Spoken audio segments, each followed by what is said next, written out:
Today, I want to talk about something that came up with a client yesterday. A client that doesn't see herself the way that other people see her. She doesn't see her worth. For example, I've talked to clients who, they run companies, yet they have no confidence. Like they're the CEO of, a big company and they're running it well, and yet they don't believe in themselves. I talk to people who are just have the hugest hearts, and yet they just don't see it, and all of us, I think, sometimes can have a piece of this happening in our lives. And I wanted to tell you a little story that I told my client about myself. And what I want to call this is like almost an illusion, not a delusion, an illusion. We have an illusion of who we are, not the real picture of who we are sometimes, based on early caregiving, based on the inner critics. It's an illusion of how we see ourselves. It's not the truth. Okay. For me, I had an early caregiver that I believe had the best of intentions. But this caregiver thought that if they told me, it was kind of like negative reinforcement. If they told me I was stupid and irresponsible, that it might better me. I know it's hard to imagine what parenting used to be, 50 some years ago, but that was a lot of the ways of parenting was negative reinforcement. So anyway, I had this caregiver, and I was frequently told that I was stupid and that I was irresponsible. So I didn't have a lot of confidence in myself as far as brain power, as far as learning. I had confidence in other ways just because I had, social affirmation of different things that I was good at. But I did not have confidence in my ability to read something, learn from it, and, bring it back through my brain and out through my mouth. And so I was 37 years old, and I had decided that I wanted to become a therapist. It was like a lifelong dream. And I was looking at a bachelor's degree and a master's degree, and then 2 years of supervision. So it's going to be like 7 or 8 years of, this upper level learning that I didn't feel confident I could do, because I had been told over and over again that I was stupid and irresponsible. Funny story, the college that I was going to go to, they required our high school transcripts. So I had to call my old high school and, get on the phone with them and get my GPA. And I don't remember exactly what it was now because it's been years ago, but I was surprised. I was like, I didn't even apply myself in high school. The main thing that, that mattered to me in high school was the social aspect, not, grades. But I had a pretty high GPA. I was really surprised because, I think I'm stupid, right? At this point in my life. So, I give my transcripts and I sign up, and I'm getting ready to start this long ordeal of college at the age of 37.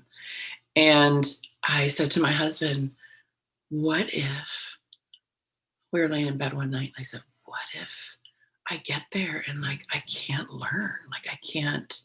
And this was the first time I was vulnerable with him about this subject. And he was like, wait, what?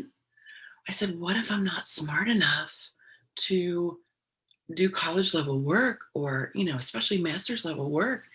And he was like, Cindy, you're one of the most intelligent women I know. My husband had a master's degree at the time. So, he's a smart man. And, he had done upper level, work. He said, Cindy, I don't understand what you're talking about. You're so smart. We have conversations all the time. I know how smart you are. What do you mean? What's going on? And I told him, I said, this person constantly told me that I was stupid and irresponsible. And he said, my God, you're so responsible. You're actually over responsible. And I really was. I think when he said that, I realized, like, you're so right. So anyway, I still had this fear. It didn't matter what anyone said to me about how intelligent I seemed. I still had this fear that I was going to get into this college and upper level work and find that I couldn't do it. It's so funny. I graduated summa cum laude from the bachelor's program, which is a 4.0 all the way through, and also in my master's program. And it took about 2 or 3 years into this, and I was like, hmm, maybe I'm not stupid. Maybe I am smart. Maybe I am more intelligent than I have thought of myself. So you see, I had an illusion that I was stupid and irresponsible because I had had an early caregiver tell me that over and over. And so, you know, I'm surprised, and most people, you might be able to relate to this. Like, I might have not realized my dream. I might have not put myself out there. I might have not, you know, gone to school. And like, I've been doing therapy for some years now, and I'm pretty good at what I do. I mean, I've realized that. And I think to myself, that one, criticism that was said to me over and over was an illusion about me. And if I had believed it and let it stop me, I mean, I don't know where I'd be today. I really don't. Like, maybe I'd be depressed. Maybe I would just be wasting my life. I don't know.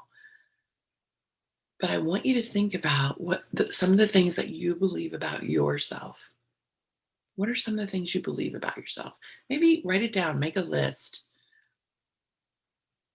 and then, ask yourself, is this an illusion or is this real? It might even be something that you haven't realized your whole life that you think about yourself that isn't true.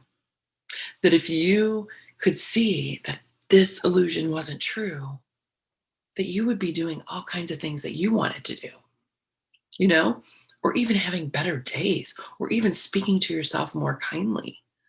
Or I always talk about having a relationship with yourself and being kind to yourself and loving yourself.